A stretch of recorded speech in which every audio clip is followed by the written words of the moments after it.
बिस्मिल्लाहिर्रहमानिर्रहीम। अस्सलाम वालेकुम। Welcome to Harvard Academy. उम्मीद करते हैं कि आप खैरियत से होंगे। आज का हमारा सेशन इंटरव्यू के रेलेवेंट और स्पेशली इंस्पेक्टर इन लैंड रेवेन्यू के स्पेसिफिक हमने पहले भी एक इस ट्यूटोरियल में डिस्कशन की थी जो इससे प्रीवियस था। और ये एक कंसाइज टू द पॉइंट, और ये समझ लें कि आपका गेस वर्क जिस तरह से होता है इंटरव्यू में, जितनी चीज़ें आपको लाजमी तौर पर तैयार होनी चाहिए और जितनी तैयार हो जाएं तो आपका इंटरव्यू आउटस्टैंडिंग हो जाएगा।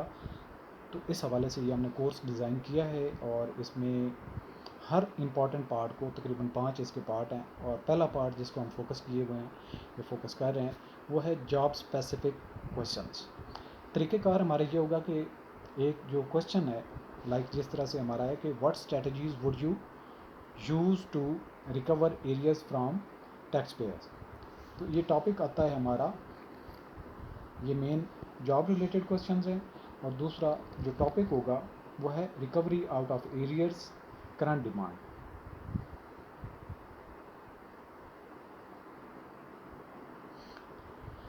अच्छा जी, इसके जो अल्टीमेटली इसमें जितने भी पॉसिबल क्वेश्चंस हो सकते हैं इस पार्ट में से वो हम लेके चलेंगे। तकरीबन 10 क्वेश्चन इस पार्ट में से बनेंगे, recovery out of arrears current demand.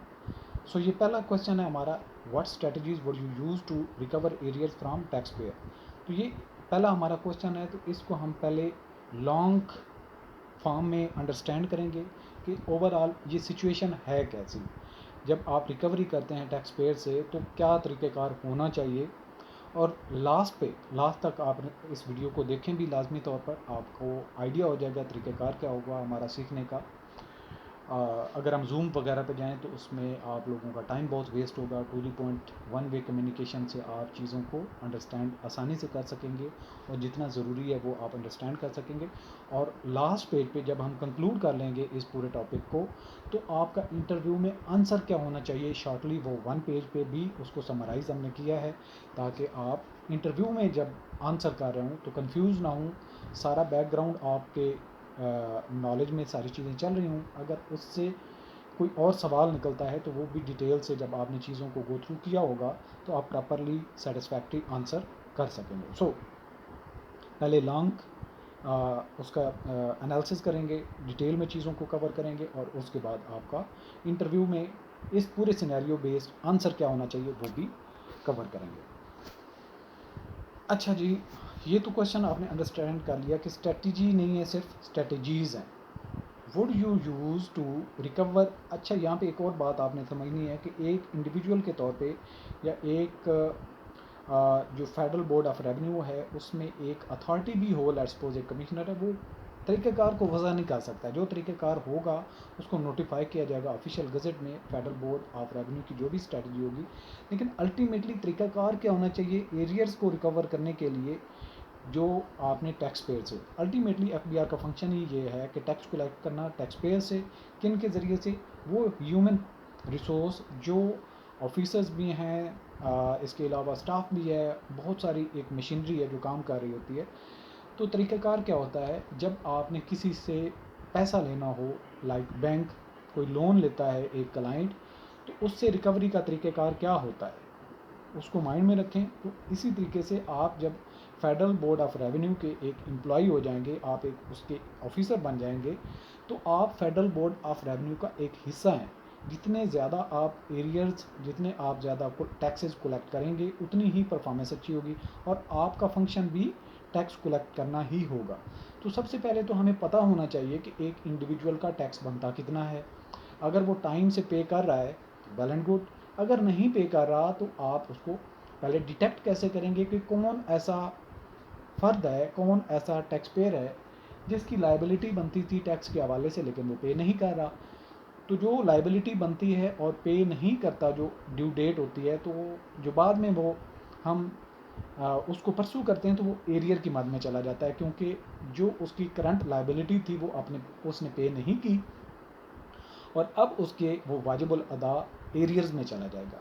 So arrears को डिटेक्ट करना ज़रूरी है। उसके लिए कौन कौन से आप टूल्स टेक्निक्स यूज़ कर सकते हैं वो आपकी हर टैक्स पेयर की एक हिस्ट्री हो सकती है, जोन वाइज हो सकती है।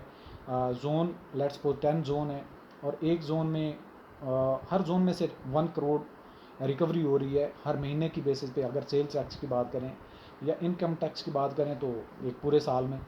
और किसी जगह पे ड्रॉप होता है, लेट्स सपोज जोन 6 है, उसमें 1 करोड़ की बजाय 40 लाख रिकवर हुआ, आपको फ़ौरन पता चल जाएगा कि यहाँ से रिकवरी नहीं हुई और यहाँ के जो टैक्स पेयर हैं इनमें से कोई जो बड़ा टैक्स पेयर है उसने शायद डंडी मारी हो। तो ऊपर के टॉप 20 वालों को आप पहले एनालिसिस करेंगे, उनका स्टडी करेंगे, तो आपको पता चल जाएगा कि उन्होंने विद इन टाइम पे किया है। तो कहीं पे मशीनरी में कहीं पे फ्लॉज तो नहीं, कहीं प्रॉब्लम तो नहीं आ गया टैक्स कलेक्शन में, या ओवरऑल बिजनेस का सिनेरियो ही तो कहीं ड्रॉप नहीं हो गया। सो ये आपने देखना होगा कि प्रॉब्लम कहाँ पे है। जब आपको प्रॉब्लम का पता चल जाएगा तो आप उस इंडिविजुअल्स को, जो टैक्स पेयर्स हैं, उनको आइडेंटिफाई कर लेंगे। तो फिर आप उनसे परसू करेंगे, आप उनको रिमाइंड कराएंगे कि आपकी टैक्स की इतनी मत बनती है।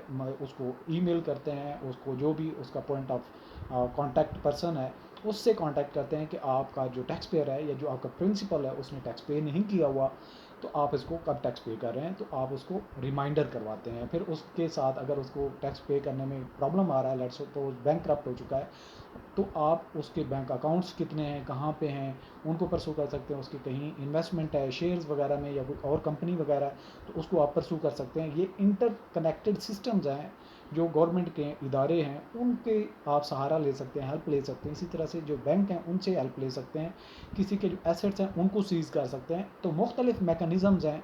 जब आप डिटेक्ट कर लेते हैं कि फ़लाँ इंडिविजुअल है और अगर वो खुद एग्री हो जाता है कि मैं एरियर्स में अपने टैक्स पे करने के लिए तैयार हूँ, लेकिन मुझे उसको इंस्टॉलमेंट में कर दें ताकि मैं अपनी लाइबिलिटी मीट कर सकूँ। सो इसके साथ साथ एरियर को परसू करने के साथ साथ आप उसकी परमानेंट और रेगुलर बेसिस पे मॉनिटरिंग भी करते रहेंगे कि जो नए उसकी एक्टिविटीज़ हैं उसके ऊपर जो टैक्स बनता था वो पे कर रहा है या नहीं कर रहा। सो ये एक तरीक़ेकार होगा जिसको मैंने समरी के लिहाज से आपको की पॉइंट्स बताएं। बाकी हम उनकी लीगल प्रोविजंस के बारे में भी देखेंगे।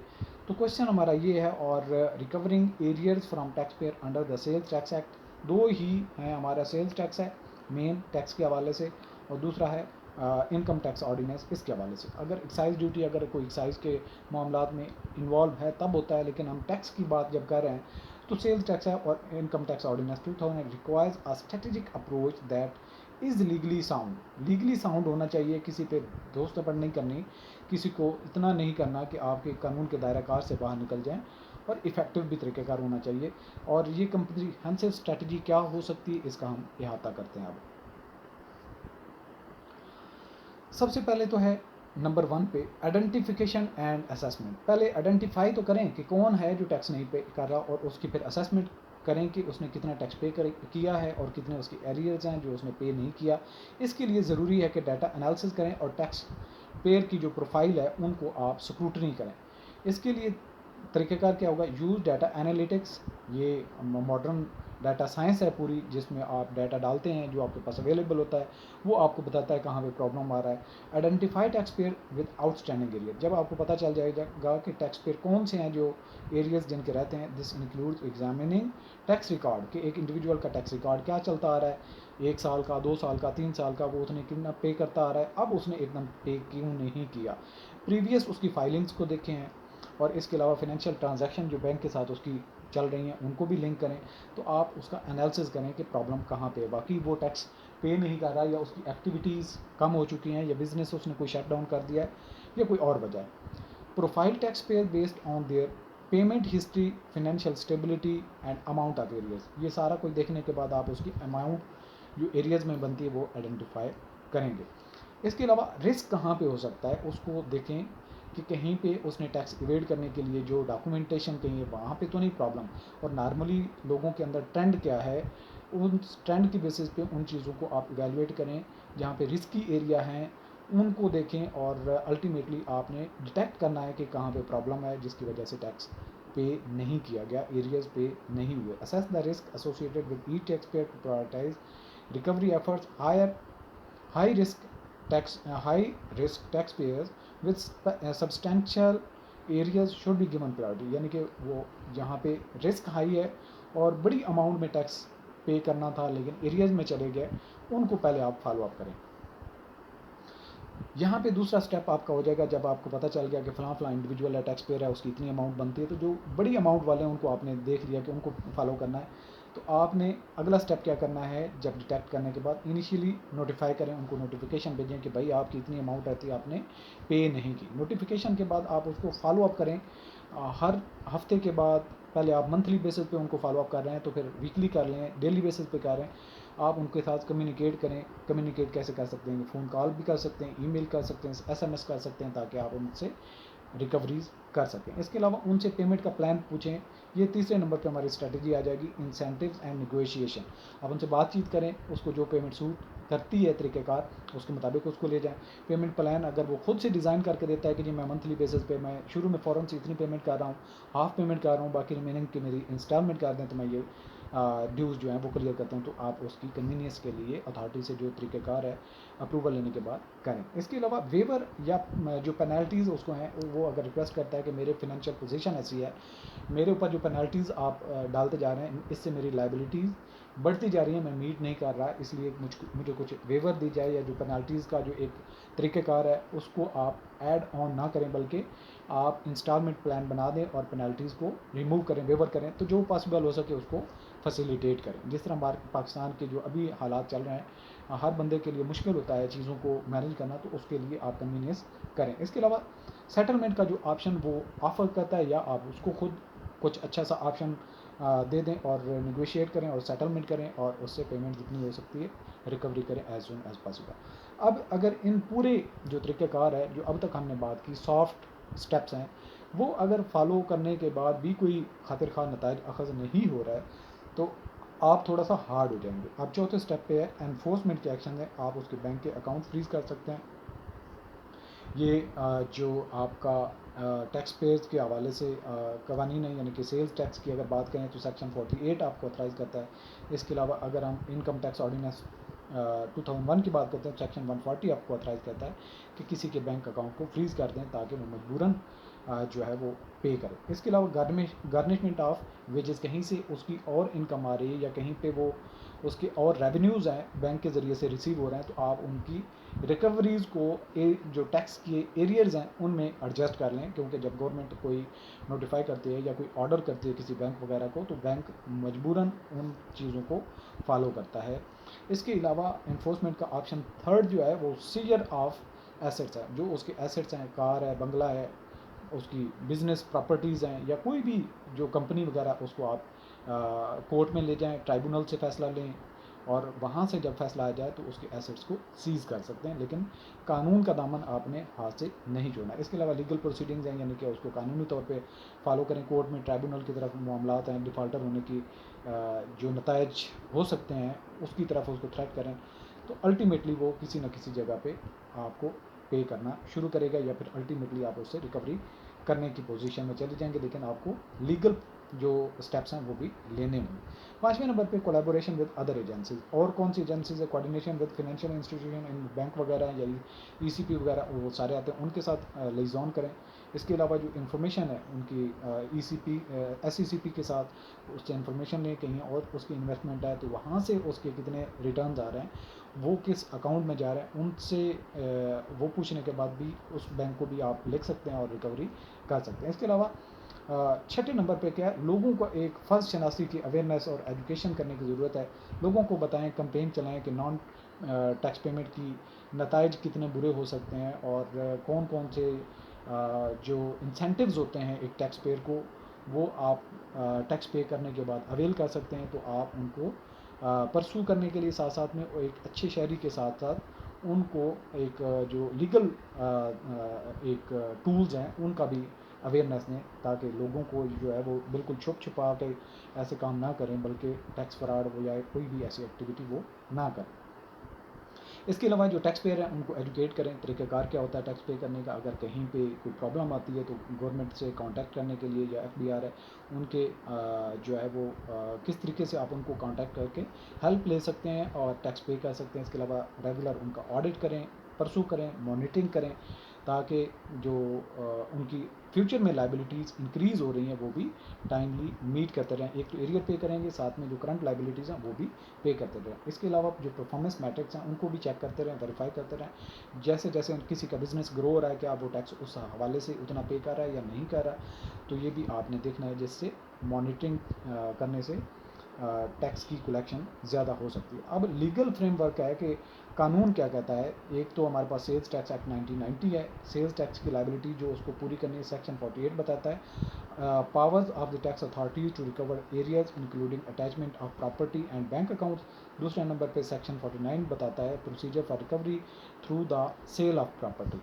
इसके अलावा जो लीगल फ्रेमवर्क में इनकम टैक्स ऑर्डिनेंस 2001 की सेक्शन 138 स्पेसिफाई करता है method of recovery including the issuance of recovery notice. दूसरे नंबर पे section 140 grants the authority to attach and cell the property for recovery of tax dues. So हमारे पास legal framework भी आ जाता है, कानून भी हमें बताता है कि आप रिकवरी कैसे कर सकते हैं, उनके जो गाइडलाइन है उसको भी आपने बताना। तो अगर हम पूरे टॉपिक को कंक्लूड करें, जो इसमें समरी है, ये भी आपका एक शॉर्ट आंसर हो सकता है। The strategy to recover arrears from taxpayers under the Sales Tax Act 1990 and Income Tax Ordinance 2001 should be multifaceted, यानी कि एक उसका फेस ना हो, मल्टीफेसेटेड है, मैनी स्टेप्स हैं। कंबाइनिंग इफेक्टिव कम्युनिकेशन, सबसे पहले तो क्लियर उनसे बात करें, फ्लेक्सिबल पेमेंट के ऑप्शन दें, स्ट्रिक्ट एनफोर्समेंट एक्शन करें अगर वो किसी भी तरीके से पकड़ाई नहीं दे रहा, कोलैबोरेशन विद अदर एजेंसीज ताकि इन्फॉर्मेशन कलेक्ट करें, and continuous monitoring will enhance the efficiency and recovery process by adopting a balanced approach that includes both incentives for compliance and penalties for non-payment. Tax authorities can effectively recover areas while maintaining a positive relationship with taxpayer. So ये तरीक़ाकार होना चाहिए tax की recovery के हवाले से। अब एक जो आपका एक टू द पॉइंट आंसर होना चाहिए शार्ट, जिसको आप इंटरव्यू से पहले एक दिन देख भी सकते हैं लास्ट पेज पे जाके।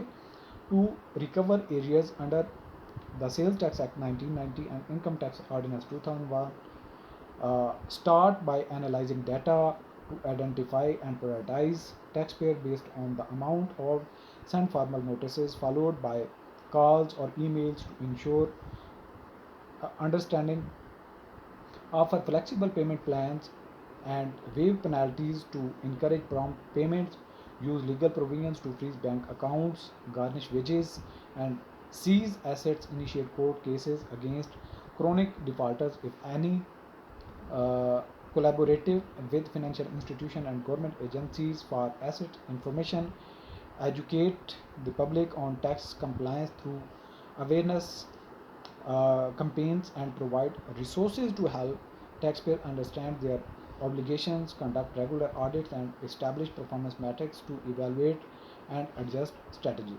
Utilize Section 48, 49 of Sales Tax Act 1990 and Section 138 and Section 140 of the Income Tax Ordinance 2001 for recovery process. This approach combines communication flexibility and strict enforcement to recover arrears efficiently. So ये तरीक़ेकार है जो एक summary में आपको बताया जाता है कि कौन कौन से ऑप्शन हैं, कौन कौन से लाएअमल हैं, जिनके ज़रिए से आप अगर उनको फॉलो करें तो एफिशिएंटली आप एरियाज़ को रिकवर कर सकते हैं। होप्स हो कि ये आपकी काफ़ी हद तक जो आंसर है वो हेल्प करेगा और आपको समझने में मदद मिलेगी। आप इस कोर्स को लाजमी तौर पर अगर आप एंड तक हमारी बात सुन रहे हैं, व्यू कर रहे हैं, तो आप लाजमी तौर पर हार्वर्ड अकेडमी के इस कोर्स का हिस्सा बने, जो कि अवेलेबल है। आप www.harvardacademy.com विज़िट करेंगे वेबसाइट और उसके इंटरव्यू के सेक्शन में जाएंगे तो आपको टॉप पे यहाँ पे नज़र आ जाएगी टैब, जिसको आप एनरोल कर सकते हैं। मज़ीद आपकी कोई क्यूरी हो, क्वेश्चन हो तो आपको वेलकम कहते हैं। आज के लिए इतना ही, खुदा हाफ़िज़।